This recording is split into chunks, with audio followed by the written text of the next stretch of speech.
നമ്മുടെ റേഷൻ കടകളുടെ ഇപ്പോഴത്തെ ഗുണനിലവാരം കണ്ടിട്ടുണ്ടോ?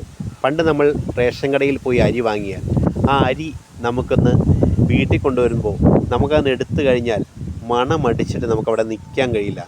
ഛർദ്ദിക്കാൻ കഴിയുന്ന മണമായിരുന്നു അന്നത്തെ അരിക്ക്.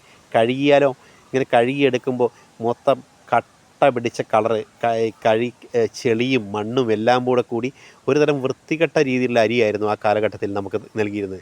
എന്നാൽ ഇന്ന് റേഷൻ കടയിൽ പോയി നോക്കൂ.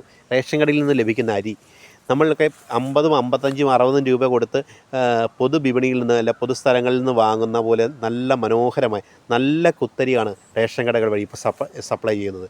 പല റേഷൻ കടകളിലും നല്ല ഗുണനിലവാരമുള്ള അരി നമുക്ക് വാങ്ങാൻ കഴിയും.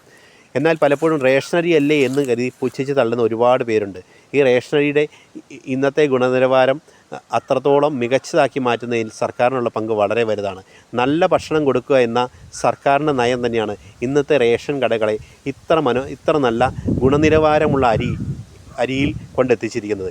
എന്തായാലും സർക്കാരിൻ്റെ മികച്ച നേട്ടങ്ങളിലൊന്നാണ് റേഷൻ കടകൾ വഴി വിതരണം ചെയ്യുന്ന ഇപ്പോഴത്തെ നല്ല നിലവാരമുള്ള അരി എന്ന കാര്യത്തിൽ ഒരു സംശയവുമില്ല.